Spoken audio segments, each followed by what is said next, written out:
Sumatera Utara. Selamat sore pemirsa, untuk memperbaharui informasi Anda seputar Sumatera Utara. Sumatera Utara hari ini hadir kembali menjumpai Anda edisi Rabu 3 Mei 2023. Kali ini bersama saya Keriawan Sembiring. Dan saya Nur Hasanah. Beragam informasi terkini seputar Sumatera Utara telah dirangkum tim redaksi kami untuk Anda. Dan berikut informasi selengkapnya.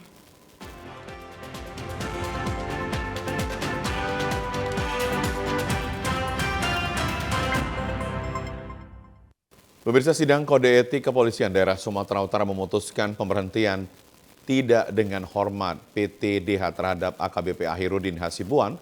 Keputusan diambil karena telah melakukan sejumlah pelanggaran dan pencemaran institusi selama menjadi anggota Polri. Pernyataan itu disampaikan oleh Kapolda Sumatera Utara Irjen Pol Pancaputra setelah melihat laporan hasil dari sidang kode etik pada Selasa malam. Diketahui AKBP Akhirudin Hasibuan menjalani sidang kode etik pada Selasa siang hingga sore. AKBP Akhirudin sendiri menjalani sidang kode etik Polri karena terlibat langsung dengan penganiayaan yang dilakukan oleh anaknya AH terhadap korban yang merupakan seorang mahasiswa berinisial KA. Dalam sidang yang berlangsung tertutup ini, AKBP Akhirudin terbukti bersalah karena melakukan pembiaran terhadap anaknya yang melakukan penganiayaan di hadapannya. Kapolda Sumatera Utara Irjen Pol Pancaputra mengatakan AKBP Akhirudin Hasibuan melanggar 3 kode etik profesi Polri, yaitu pasal 5, 8, 12, 13 dari Perpol nomor 7 tahun 2022. Atas dasar itulah pihak pimpinan sidang melakukan vonis terhadap AKBP Akhirudin Hasibuan dengan pemberhentian tidak dengan hormat. Berdasarkan apa yang sudah didengar oleh Majelis Sidang Komisi Kode Etik, maka tadi sudah diputuskan terkait dengan perilaku Saudara AH. Saudara AH yang ada pada saat kejadian tersebut, di mana dia adalah sebagai seorang anggota Polri yang tidak sepantasnya dan tidak seharusnya membiarkan kejadian itu ada di depan matanya. 3 etika itu dilanggar dan terpaksakan sehingga Majelis Komisi Kode Etik memutuskan pada Saudara AH untuk dilakukan pemberhentian tidak dengan hormat. Nantinya AKBP Akhirudin Hasibuan akan diberikan kesempatan untuk melakukan banding atas putusan dari sidang kode etik yang sudah diberikan. Pemirsa, keluarga korban penganiayaan berterima kasih kepada Kapolda Sumatera Utara Irjen Pol Pancaputra karena dipecatnya AKBP Akhirudin Hasibuan dari kepolisian sudah sesuai dengan pihak keluarga korban. Pernyataan itu langsung disampaikan Elvi Indri selaku ibu kandung dari KA, korban penganiayaan yang dilakukan oleh AH, anak dari AKBP Akhirudin Hasibuan. Ibu KA menyebut bahwa proses sidang kode etik AKBP Akhirudin Hasibuan berjalan sesuai yang diinginkan pihak keluarga, di mana keputusan pemecatan AKBP Akhirudin setelah menjalani sidang kode etik Polri. Dalam sidang tersebut, AKBP Akhirudin Hasibuan melanggar 3 kode etik profesi Polri, yaitu pasal 5, 8, 12, 13 dari Perpol nomor 7 tahun 2022. Atas dasar itulah pihak pimpinan sidang melakukan vonis terhadap AKBP Akhirudin Hasibuan dengan pemberhentian tidak dengan hormat.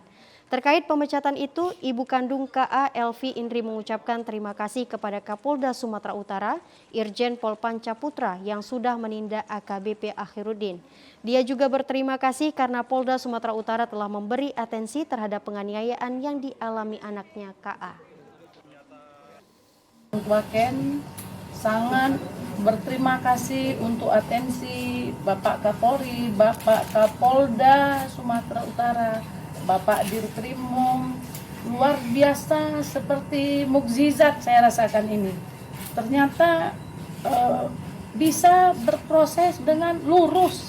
Nah, jadi saya nggak bisa ngomong apapun lagi, hanya Allah yang bisa membalas ini semua karena bisa terbuka terang benderang di Poldasu ini. Jadi memang atensi Bapak Kapolda luar biasa. Terima kasih saya ucapkan sama Bapak. Pemirsa, Polda Sumatera Utara mendalami unsur kelalaian dalam kecelakaan lift yang menewaskan korban Aisyah Dewi Sinta Hasibuan. Dalam hal ini, polisi telah mengambil keterangan dari Angkasa Pura Aviasi dan pengelola Bandara Kuala Namu. Kapolda Sumatera Utara Irjen Pol Panca Putra turun tangan dalam kasus kecelakaan lift yang menewaskan seorang wanita di Bandara Internasional Kuala Namu beberapa waktu lalu. Dalam hal ini pihaknya telah meninjau langsung lokasi kejadian serta melakukan serangkaian pemeriksaan untuk mencocokkan rekaman CCTV dengan instalasi lift bandara. Polresta Deli Serdang juga telah mengambil keterangan pihak Bandara Kuala Namu terkait dengan lift bandara tersebut. Selain menyelidiki kemungkinan kesalahan sistem dan kelalaian, polisi juga memeriksa kemungkinan adanya kekeliruan prosedur pada saat dilakukannya pencarian korban saat pertama kali dilaporkan hilang oleh keluarga. Kapolda Sumatera Utara Irjen Pol Panca Putra memastikan akan mengambil alih kasus kecelakaan lift maut itu ke Polda Sumatera Utara. Jika Polresta Deli Serdang dinilai lamban dan belum memperoleh hasil dari penyelidikan yang dilakukan dalam waktu dekat. Sekarang Polresta Deli Serdang dan diasistensi oleh Ditreskrim Polda Sumatera Utara terkait dengan penanganannya saat ini, yaitu melakukan penyelidikan dengan melakukan pemeriksaan kepada semua pihak, baik itu pengelola bandara maupun APSEC maupun terkait dengan proses dari bagaimana membentuk atau memfasilitasi lift itu bisa ada di bandara dengan kondisi yang teman-teman sudah tahu tadi. Pemirsa, Polresta Deli Serdang telah memeriksa 12 saksi dalam kasus meninggalnya seorang wanita yang terjatuh dari lift di Bandara Internasional Kuala Namu, Kabupaten Deli Serdang. Kasat Reskrim Polresta Deli Serdang Kompol Ikadek H. Cahyadi mengatakan dalam kasus meninggalnya seorang wanita tersebut, pihaknya sudah memeriksa 12 orang saksi. Ke-12 orang saksi yang diperiksa merupakan petugas bandara hingga pihak keamanan baik dari pihak bandara, petugas, security dan semua sudah dimintai keterangan. Hal ini akan dikembangkan untuk diperiksa lagi saksi lain guna mencari titik terang mulai dari proses kejadian sampai dengan nantinya pertanggungjawaban. Cahyadi juga menyebutkan bahwa penyidik juga akan meminta keterangan pihak keluarga korban karena pihaknya ingin mendalami dugaan kelalaian pihak Bandara Kuala Namu.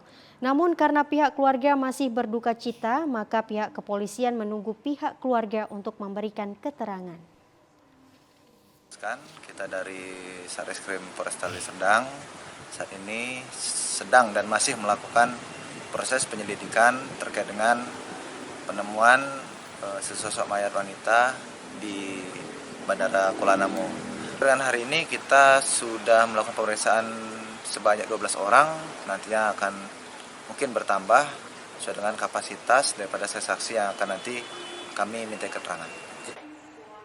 Seorang pengunjung Bandara Kuala Namu, Rafika, mengatakan akibat kejadian jatuhnya pengunjung Bandara Kuala Namu merasa takut naik lift yang tertutup dan lebih memilih naik lift yang transparan.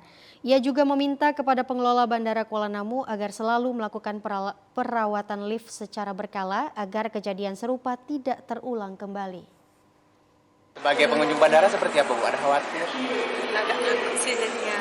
Karena sebab katanya dua pintu keluarnya beda ya, keluar sama masuk. Jadi Bu sendiri nggak paham ya Bu ya? Enggak. Tapi nengok dari CCTV, dari Facebook, sekarangnya udah. Biasanya kalau masuk lift Bu gimana Bu di bandara ini? Tahu nggak pintu masuk pintu keluarnya? Enggak. Korban bernama Aisyah Dewi Boru Hasibuan mengantarkan keponakannya ke Bandara Kuala Namu Internasional pada Senin 24 April 2023 kemarin.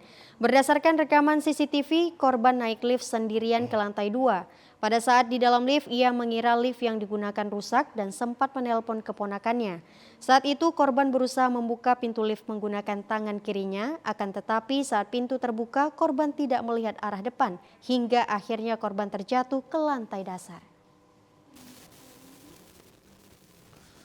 Bisa untuk mengungkap fakta kasus kematian seorang pengunjung Bandara Kuala Namu di bawah lift, Ombudsman Perwakilan Sumatera Utara terus mengumpulkan sejumlah bukti dengan memeriksa pihak otoritas Bandara Kuala Namu Wilayah 2. Setelah melakukan pengecekan langsung ke lokasi lift Bandara Kuala Namu, Ombudsman Perwakilan Sumatera Utara memanggil Kepala Otoritas Bandara Udara Kuala Namu Wilayah ke kantor Ombudsman di Jalan Besitang, Medan Sumatera Utara kemarin. Pemeriksaan yang dilakukan Ombudsman Perwakilan Sumatera Utara terhadap Kepala Otoritas Bandara Kuala Namu Wilayah 2 tentang apa saja kewenangan dan pengawasan serta regulasi pihak Otoritas Bandara Udara di Bandara Kuala Namu. Selain itu, pada pemeriksaan tersebut, Kepala Otoritas Bandara Kuala Namu Wilayah 2 tersebut, pihaknya sudah mendapatkan arahan dari Kementerian Perhubungan, Kepala Kantor Otoritas Bandara Kuala Namu Wilayah 2, Agus Priyatno, mengatakan ada sanksi dan teguran yang diberikan Kementerian Perhubungan kepada pengelola Bandara Udara Kuala Namu. Memberikan teguran sudah dilakukan melalui surat dirjen. Itu sudah dilakukan teguran kepada Angkasa Aviasi dan pada saat Jum tadi itu dilakukan beberapa arahan dari Pak Menteri kepada PT Angkasa Pura II dan PT AVI. Kepala Ombudsman Perwakilan Sumatera Utara Abiyadi Siregar menerangkan pihaknya akan terus mengumpulkan keterangan-keterangan dari pihak bandara. Harus sampaikan apresiasi kepada Kementerian Perhubungan yang saya dapat informasi dari keterangan Pak Lotpan sudah banyak langkah-langkah yang dilakukan oleh pihak Kementerian Perhubungan dalam rangka upaya perbaikan penyelenggaraan pelayanan di bandara udara itu. Tapi saya pikir ini harus kita jadikan menjadi momentum untuk perbaikan ya. Bahkan tidak saja perbaikan, kita dapat informasi tadi bahkan ada juga ya sudah memberikan punishment misalnya kepada petugas-petugasnya. Saya kira ini menjadi ya saran kita untuk mengevaluasi ya. Saya kira ini yang direspon oleh Kementerian Perhubungan. Mudah-mudahan ini menjadi momentum perbaikan menyeluruh dalam pelayanan publik di Bandara Udara Kuala Namu. Untuk mendapatkan keadilan, keluarga korban lift Bandara Udara Kuala Namu akan menempuh jalur hukum. Pemirsa, kami akan segera kembali dengan sejumlah informasi lainnya. Tetaplah bersama kami di Sumatera Utara hari ini.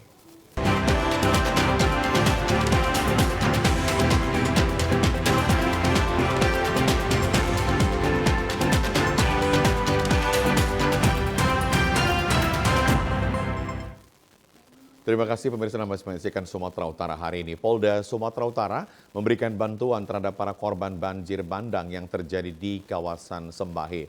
Dalam bantuan yang diberikan polisi yakni sejumlah sembako dan air bersih. Polda Sumatera Utara memberikan bantuan sembako dan air bersih terhadap para korban banjir bandang di kawasan Desa Bandar Baru, Dusun 4, Kecamatan Sibolangit pada Senin sore. Bantuan berupa sejumlah paket sembako serta bantuan lainnya itu diserahkan Wakapolrestabes Medan AKBP Yudi Kere Setiawan kepada masyarakat yang membutuhkan. Seperti diketahui bahwa banjir bandang menerjang Desa Sibolangit pada Minggu siang. Dalam peristiwa tersebut tidak ada korban jiwa yang ditimbulkan, namun sejumlah pondok di pemandian alam Sembahe tersapu banjir bandang. Termasuk satu unit mobil MPV warna putih ikut terseret arus air sungai yang sangat deras. Kepala Bidang Humas Polda Sumatera Utara Kombes Pol Hadi Wahyudi mengatakan, selain bantuan sembako yang diberikan, pihaknya juga memberikan sebanyak 4 tangki air bersih kepada masyarakat yang membutuhkannya. Jadi kemarin kita memberikan paket sembako, kemudian kita juga mengirimkan ada 4 tangki air bersih membantu warga yang terdampak banjir bandang. Semoga itu bisa bermanfaat dan tentu meringankan saudara-saudara kita yang tertimpa musibah.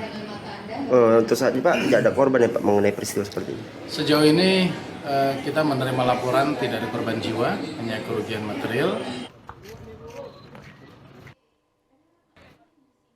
Pemirsa, untuk meningkatkan sinergitas TNI Polri dan instansi pemerintah yang ada di Kabupaten Toba, Polres Toba menggelar olahraga bersama dengan Forkopimda Kabupaten Toba di halaman Mapolres Kabupaten Toba.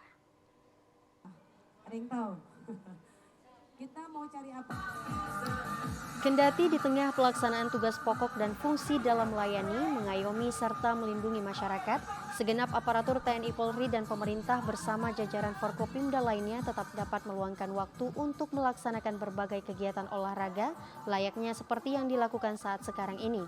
Olahraga bersama ini diharapkan bisa merajut kebersamaan dan kekompakan Forkopimda dalam mengatasi semua permasalahan yang ada di wilayah Kabupaten Toba. Kebersamaan ini harus dikembangkan terus sehingga apa yang menjadi tugas pokok dapat terlaksana dengan baik, tentunya dengan sinergitas. Kapolres Toba AKBP Taufik Hidayat Tayyip menyampaikan momen olahraga bersama ini untuk semakin mempererat jalinan silaturahmi sehingga sinergitas TNI Polri dan Forkopimda serta organisasi pemerintah daerah semakin kuat dan kompak dalam melaksanakan tugasnya masing-masing, terutama dalam mendukung pembangunan dan mewujudkan Kamtibmas yang aman dan kondusif di Kabupaten Toba.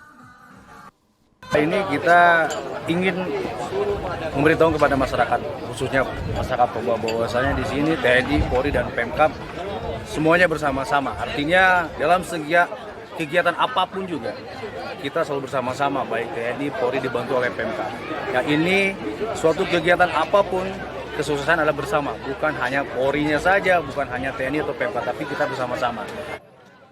Olahraga bersama ini dihadiri Bupati Kabupaten Toba Poltak Sitorus, Wakil Bupati Tony Simanjuntak, Sekdakap August Sitorus, dan Dim 0210 TU Letkol Infantri Harisandra, Pabung Kodim 0210 TU Mayor Infantri Kana Pitupulu, Kepala Cabang BRI Balige dan Ramil se-Kabupaten Toba, PJU Polres Toba, Bayangkari Cabang Polres Toba, Subdenpom 12 Balige, OPD Pemkab Kabupaten Toba, dan personil TNI Polri di wilayah Kabupaten Toba. Pemirsa, sinergitas antara TNI Polri serta Forkopimda dalam pengamanan operasi keselamatan Toba 2023, khususnya dalam pengamanan mudik lebaran di wilayah Serdang Bedagai, patut dipelihara dengan baik, diantaranya dengan kegiatan gerak jalan dan juga senam sore. Hal tersebut disampaikan Kapolres Serdang Bedagai AKBP Oksi Yuda Pratesta di sela kegiatan gerak jalan santai dan senam aerobik di halaman kantor Mapolres. Turut hadir dalam kegiatan tersebut personil Kodim 0204 Deli Serdang, Satuan Organik 122, Tombak Sakti, serta unsur dari pemerintah Serdang Bedagai. Pada dasarnya sudah lebih 2 pekan bersama-sama dalam pengamanan operasi keselamatan Toba 2023, di mana sejumlah pospam di wilayah Serdang Bedagai berjaga bersama demi pengamanan para pemudik yang hendak berlebaran ke kampung halaman masing-masing. Untuk itu, dengan berakhirnya OPS Keselamatan Toba ini perlu refleksi diri demi menjaga kebugaran dan silaturahmi setelah sama-sama bekerja di sejumlah titik pospam. Untuk itu, TNI Polri bersama unsur pemerintah daerah bersama-sama dalam menjaga sinergitas kita ini ke depan lebih baik lagi. Dalam kegiatan tersebut diisi dengan gerak jalan, senam aerobik, serta laki draw, serta ditutup dengan makan bersama. Pemirsa, menggunakan ulos Batak sebagai salah satu ciri khas dari kebudayaan daerah. Upacara peringatan Hardiknas di Tapanuli Utara kemarin menjadi momentum bagi siswa untuk menumbuh kembangkan program Merdeka Belajar yang sudah dilaksanakan Kementerian Pendidikan, Kebudayaan, Riset, dan Teknologi dalam 3 tahun terakhir ini. Memperingati Hari Pendidikan Nasional tahun 2023 yang dicanangkan sebagai Bulan Merdeka Belajar di seluruh sekolah setingkat SMP di Tapanuli Utara. Upacara Hardiknas seluruh peserta mengenakan pakaian adat atau ulos Batak sebagai salah satu upaya melestarikan budaya Nusantara. Seperti halnya di SMP Negeri di Kecamatan Pangaribuan, dalam upacara yang diikuti oleh para siswa serta tenaga didik yang dipimpin oleh kepala sekolah sangat antusias. Diikuti oleh seluruh peserta upacara berlangsung khidmat. Sesuai tema Hari Pendidikan Nasional Indonesia tahun 2023, yakni bergerak bersama semarakkan Merdeka Belajar.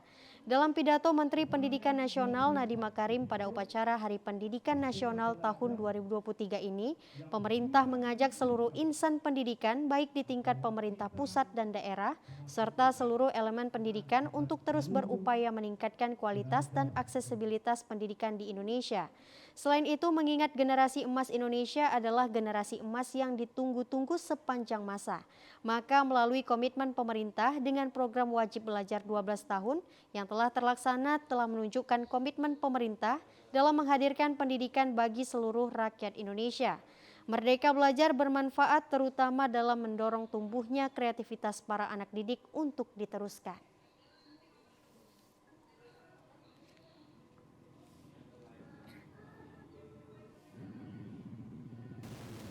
Pemirsa, memperingati perjuangan Ki Hajar Dewantara untuk pendidikan Indonesia, ratusan siswa-siswi dari SD, SMP, MI, MTS, dan sekolah menengah perwakilan sekolah se-Kabupaten Labuhan Batu Selatan mengikuti upacara bendera.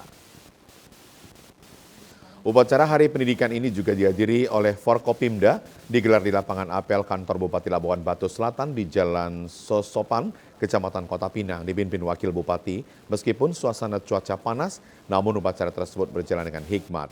Wakil Bupati Labuhan Batu Selatan, Ahmad Fadli Tanjung, di Hari Pendidikan Nasional ini berupaya berkolaborasi dengan Dinas Pendidikan karena visi dan misi salah satunya pendidikan dan harapannya pemerintah dapat menempah serta membina agar generasi muda mampu bersaing di tingkat kabupaten hingga nasional.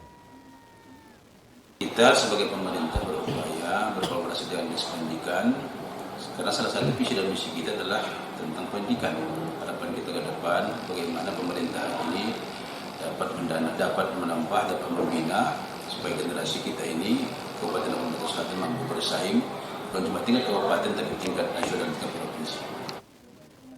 Upacara Hari Pendidikan Nasional Kadis Pendidikan Labuhan Batu Selatan Muhammad Taufik Ansari Siregar mengatakan tujuan dari diadakannya upacara ini sebagai pengingat bahwa Ki Hajar Dewantara sebagai pejuang pelopor pendidikan dan sebagai warga negara kita terus melanjutkan perjuangan beliau hari ini dan seterusnya. Karena suasana masih lebaran, di akhir upacara seluruh peserta langsung melaksanakan halal lebih halal, saling bersalam-salaman dan memaafkan. Pemirsa, kami akan segera kembali dengan sejumlah informasi lainnya. Tetaplah bersama kami di Sumatera Utara hari ini.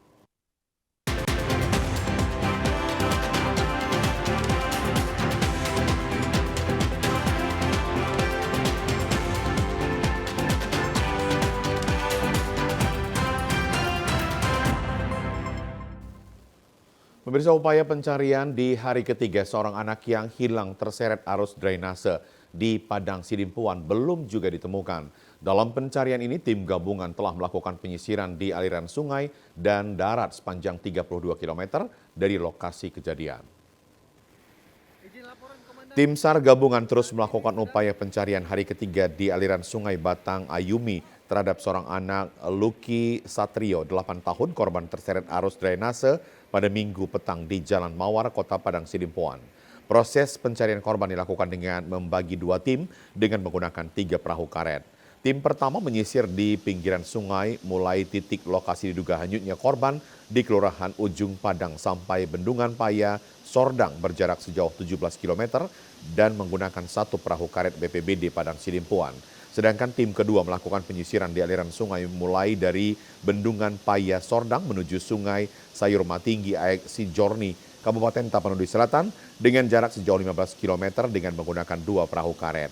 Sebelumnya kejadian berawal saat korban bersama temannya sedang asik bermain hujan dengan intensitas cukup lebat pada Minggu sore sehingga menyebabkan drainase yang berada di Jalan Mawar, Kelurahan Ujung Padang tersebut meluap. Akibat derasnya arus luapan drainase tersebut, korban Lucky Satrio anak 8 tahun hanyut terseret arus drainase. Setelah melakukan pencarian sepanjang 32 km, dimulai dari pukul 8 pagi hingga pukul 6 sore, tim SAR belum juga menemukan korban.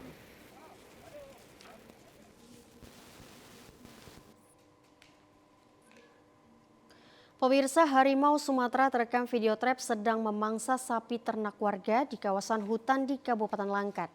Petugas dari Balai Besar Konservasi Sumber Daya Alam Wilayah 1 Stabat beserta pihak dari pemerintah, TNI dan juga Polri memasang perangkap untuk menangkap harimau Sumatera yang meresahkan masyarakat. Dalam rekaman video trap berdurasi 20 detik milik petugas kehutanan yang dipasang di kawasan hutan, terlihat seekor harimau Sumatera memangsa 1 ekor ternak sapi milik warga Desa Namus Yalang, Kecamatan Batang Serangan, Kabupaten Langkat yang sebelumnya melapor ke petugas karena ternaknya dimakan harimau kemarin lalu. Usai memastikan keberadaan harimau atas rekaman video tersebut, petugas BBKSDA dan sejumlah pihak kepolisian, TNI dan juga Polri, kecamatan hingga pihak desa setempat turun ke lokasi untuk memasang perangkap dan evakuasi harimau Sumatera ke dalam hutan. Kepala Bidang Pengelolaan Taman Nasional Wilayah 3 Stabat, Palbert Turnips mengatakan, bersama BKSDA kita akan melakukan evakuasi atau relokasi terhadap harimau dari lokasi interaktif negatif. Nanti setelah tertangkap akan kita pindahkan ke tempat yang lebih aman ke habitatnya. Dari kamera trap dan rekam jejak yang ditemukan diperkirakan ada 2 ekor harimau Sumatera yang terlihat dan ada beberapa faktor yang menyebabkan harimau turun dari kawasan hutan, diantaranya menghindari kanibalisme dan mengasingkan diri karena memiliki anak yang masih kecil. Mengikuti jejak mangsanya hingga faktor eksternal di mana masyarakat mengembala hewan ternak dengan cara dilepas yang dekat dengan kawasan hutan Taman Nasional. Sebenarnya ada beberapa faktor. Yang pertama, bisa saja di dalam Taman Nasional kekurangan pakan, tetapi kami lihat bahwa sebenarnya jejak babi, rusa, dan mangsa-mangsa lainnya masih banyak di Taman Nasional. Tetapi ada juga faktor dari eksternal dengan masyarakat membiarkan ternaknya dekat dengan kawasan, digembalakan bebas seperti itu akan menjadi penarik juga untuk harimau keluar dari Taman Nasional. Atas peristiwa ini, pemerintah dan pihak terkait juga telah melakukan larangan kepada masyarakat untuk tidak melakukan aktivitas pada kawasan hutan dan juga tidak melintas. Pemirsa, seorang pemuda bersimbah darah tidak sadarkan diri setelah menabrak truk mogok di Jalan Komodor Laut Yosudarso di Tanjung Mulia, Medan, Selasa siang. Warga sekitar yang melihat kejadian langsung mengevakuasi korban ke rumah sakit terdekat karena korban masih bernafas. M. Vicky Fadila, usia 22 tahun, warga Kelurahan Rengas Pulau, Kecamatan Medan Marelan, bersimbah darah tidak sadarkan diri usai menabrak sebuah truk mogok di Jalan Komodor Laut Yosudarso, tepatnya di bawah jalan tol Kelurahan Tanjung Mulia, Kecamatan Medan Deli, Kota Medan. Warga setempat dan pengguna jalan yang melintas langsung menelpon petugas kepolisian Satlantas Polres Pelabuhan Belawan dan mendatangkan ambulans untuk menyelamatkan korban karena melihat korban yang masih bernafas untuk dibawa ke rumah sakit terdekat. Salah seorang warga yang berada di lokasi kejadian, Mila Saputri, mengatakan korban yang mengendarai sepeda motor Matic dengan nomor polisi BK2373 RAY melaju kencang dari arah Medan menuju Pelabuhan Belawan. Diduga korban mencoba menyalip kendaraan di depannya dari sebelah kiri hingga menabrak truk dengan nomor polisi BK8781XE yang sedang mogok di pinggir jalan. Naik kereta itu kencang naik keretanya, dia nggak tahu ada motor di depan. Ya udah, jadi dia masuk ke dalam bawah kolong motor yang rusak. Oh, itu mobil truknya yang rusak ya? Iya, mobil truk lagi rusak. Berarti pengendara sepeda motor ini memang posisi kencang. Dari arah mana dia datang, Kak? Dari arah Belayan. Dari arah Belayan ya? Mau menuju Belawan ke mana nggak tahu. Korban yang mengalami luka serius di bagian kepala meninggal dunia setelah sempat mendapatkan pertolongan medis di Rumah Sakit Mitra Medika Medan. Sementara itu, petugas kepolisian Satlantas Polres Pelabuhan Belawan telah mengamankan barang bukti sepeda motor dan truk serta SNK sopir truk untuk dimintai keterangan lebih lanjut. Pemirsa, kami akan segera kembali dengan sejumlah informasi lainnya. Tetaplah bersama kami di Sumatera Utara hari ini.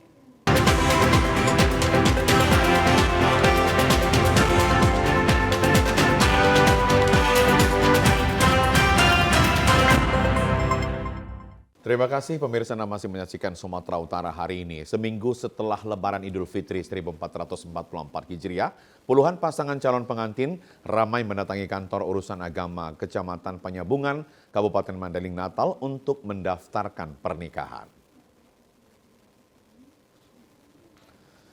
Selama libur Lebaran Idul Fitri, puluhan pasangan calon pengantin rela antrian untuk mendaftarkan pernikahan di kantor urusan agama. Tercatat kurang lebih 50 pasangan calon pengantin dalam seminggu Lebaran ini mendaftar sebagai calon pengantin ke kantor urusan agama. Para calon pengantin akan segera menikah secara sah menurut agama dan diakui negara. Pernikahan selalu mengalami peningkatan setelah menunaikan puasa bulan Ramadan dan Lebaran Idul Fitri setiap tahunnya. Bahkan momen ini selalu dimanfaatkan warga dari perantau yang belum menikah mencari pasangan dari kampung halaman sendiri dan menikah usai Lebaran.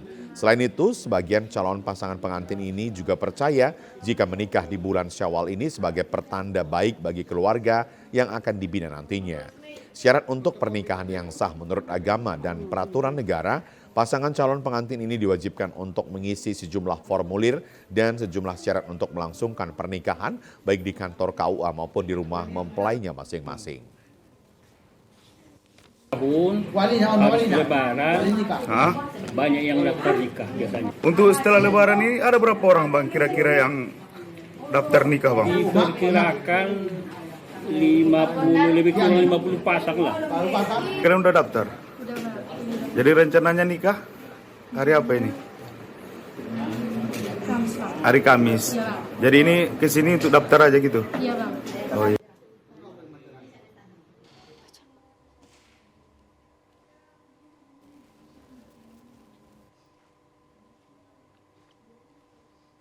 Pemirsa, pasca libur mudik lebaran, jasa pijat refleksi meningkat di Kota Medan.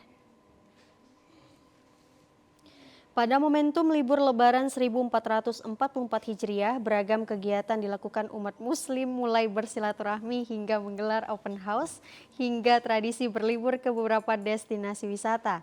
Kegiatan maraton tentu menyebabkan kelelahan, terlebih berkurangnya waktu istirahat dan berdampak menurunnya kondisi kesehatan dan daya tahan tubuh. Untuk mengatasi kelelahan pasca mudik, jasa pijat di Kota Medan mulai didatangi oleh masyarakat. Seperti yang terlihat di Jalan Gereja Medan, di lokasi ini tersedia jasa pijat refleksi dengan teknik penekanan di permukaan telapak kaki dengan menggunakan jari atau alat bantu kayu tumpul dengan tujuan untuk perawatan kesehatan. Dengan memanfaatkan kekuatan tangannya, para tenaga penjual jasa pijat dan urut ini tampak mahir memijat dan mengetahui titik syaraf tubuh dari yang dipijatnya. Diakui para terapis pijat pasca libur lebaran, pengunjung yang datang untuk dipijat mengalami peningkatan dari hari-hari sebelumnya. Dengan tarif Rp45.000, pengunjung yang datang untuk dipijat dapat merasakan lebih segar, rasa lelah pun hilang seketika dan peredaran darah terasa lebih lancar.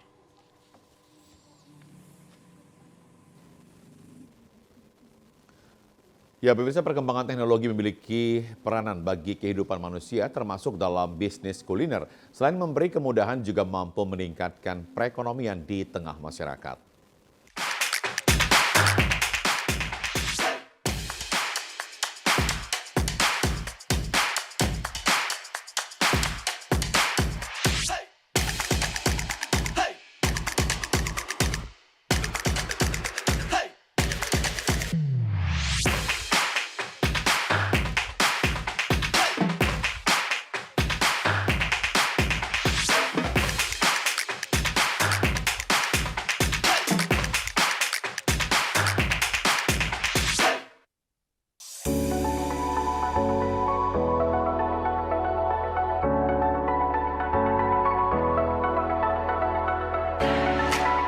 Kehadiran teknologi membawa perubahan dalam hal efisiensi bisnis dalam aspek kuliner, karena penggunaannya memberi kemudahan kepada masyarakat untuk melakukan transaksi melalui aplikasi. Khususnya bagi pembeli, tidak perlu lagi memesan ke lokasi membeli makanan maupun minuman yang dipesannya, karena sudah tersedia beberapa aplikasi yang menawarkan jasa dalam mengantarkan pesanannya.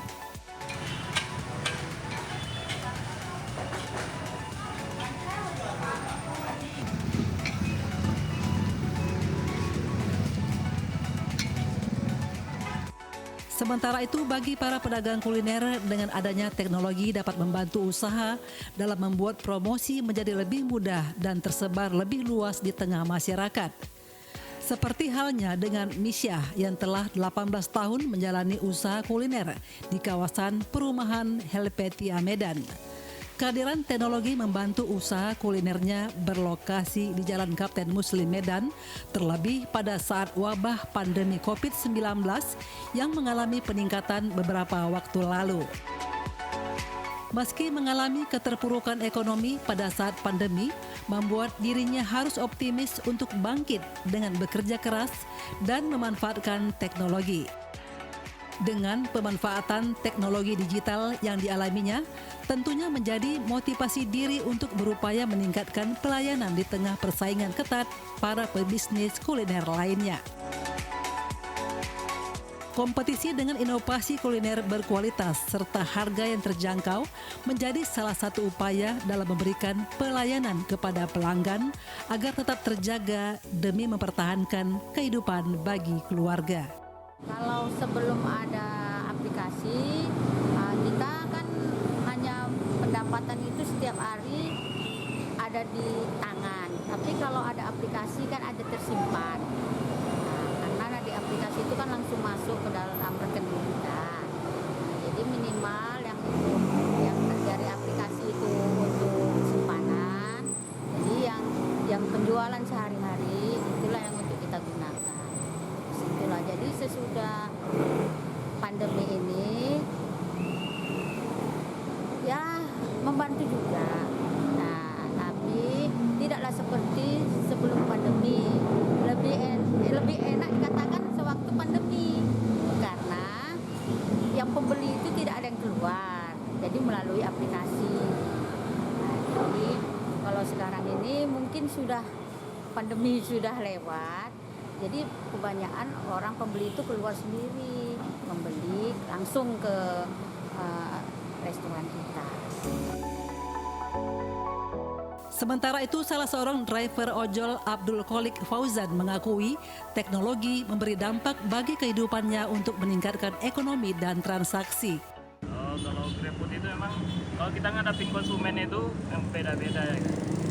Jadi dia memang apalagi kita sebagai driver ini kita menunggu di resto itu kadang pihak restonya itu pun apalagi driver ini kurang diutamakan, lebih diutamakan dari konsumen yang datang kebanyakan gitu ya kan. Jadi ada juga sebagian memang ya pihak resto itu mendahulukan mana yang duluan itu kan. Ya alhamdulillah untuk saat ini mungkin membantu lah. Memang dibilang kalau tambah zaman tuh tambah teknologi lebih canggih ya kan. Apalagi sekarang menggunakan ya uang digital itu seperti OVO gitu kan.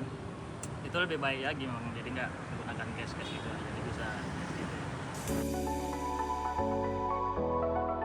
Perkembangan teknologi tentunya sangat digandrungi bagi kaum milenial dalam kebutuhannya di bidang pendidikan dan juga menjadi salah satu hiburan dalam mengembangkan kreativitas potensi diri. Untuk kemudahan kebutuhan pribadinya, teknologi aplikasi menjadi alternatif pilihan, sehingga saat membutuhkan sesuatu tidak butuh keluar ruangan apalagi nilai rupiahnya dengan harga terjangkau. Ya, pada akhirnya teknologi di HP ini sangat mudah diaplikasikan ke ini karena apalagi hujan, panas, jauh, untuk memesan makanan itu sangat sulit. Jadi dari situ saya lebih gampang, terus harganya pun terjangkau.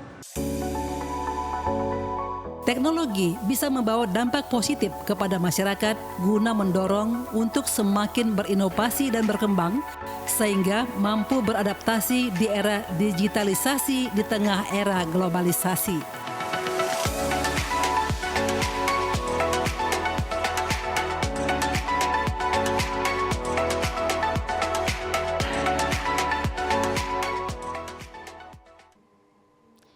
Pemirsa, berikut informasi perakiraan cuaca di sejumlah wilayah di Sumatera Utara dari Badan Meteorologi, Klimatologi, dan Geofisika Wilayah 1 Medan untuk Kamis 4 Mei 2023. Halo Sobat BMKG, senang sekali dapat kembali bertemu bersama Sobat semua untuk menyampaikan informasi perakiraan cuaca dan hotspot Provinsi Sumatera Utara untuk Kamis 4 Mei 2023. Bersama saya Putri Diana, Prakirawan BBMKG Wilayah 1 Medan. Untuk pagi hari diperkirakan cuaca berawan dan terdapat peluang hujan ringan di Kepulauan Nias dan sekitarnya. Untuk siang hingga sore hari berawan dan berpeluang hujan ringan hingga lebat di wilayah Sumatera Utara, di mana potensi hujan lebat dapat terjadi di wilayah Pakpak Barat, Tapanuli Tengah, Sibolga, Humbang Hasundutan, Tapanuli Selatan, Padang Sidimpuan, Mandeli Natal, Tapanuli Utara, Tapanuli Selatan, Paluta, dan sekitarnya. Dan untuk malam hari diperkirakan cuaca berawan, namun terdapat peluang hujan ringan hingga lebat di wilayah Sumatera Utara, di mana potensi hujan lebat dapat terjadi di wilayah Dairi, Pakpak Barat, Tapanuli Tengah, Sibolga, Humbang Hasundutan, Tapanuli Selatan, Padang Sidimpuan, Tapanuli Utara, dan sekitarnya. Serta untuk dini hari diperkirakan cuaca berawan banyak untuk wilayah Sumatera Utara. Suhu udara berkisar 16 hingga 33 derajat Celcius dengan kelembapan berkisar 60 hingga 98%. Angin bertiup dari arah barat laut hingga timur laut dengan kecepatan 10 hingga 30 km per jam. Titik panas atau hotspot di wilayah Sumatera Utara terpantau per tanggal 2 Mei 2023 terdapat 1 titik di wilayah Kabupaten Toba. Kami himbau kepada masyarakat untuk tetap waspada akan terjadinya potensi hujan lebat yang dapat disertai dengan petir di wilayah pegunungan hingga pantai barat wilayah Sumatera Utara. Demikian informasi yang dapat kami sampaikan. Semoga bermanfaat. Terima kasih dan sampai jumpa. Ya, pemirsa, informasi tadi mengakhiri Sumatera Utara hari ini. Mewakili seluruh kerabat kerja yang bertugas, saya Keriawan Sebiring. Dan saya Nur Hasanah. Selamat sore dan sampai jumpa.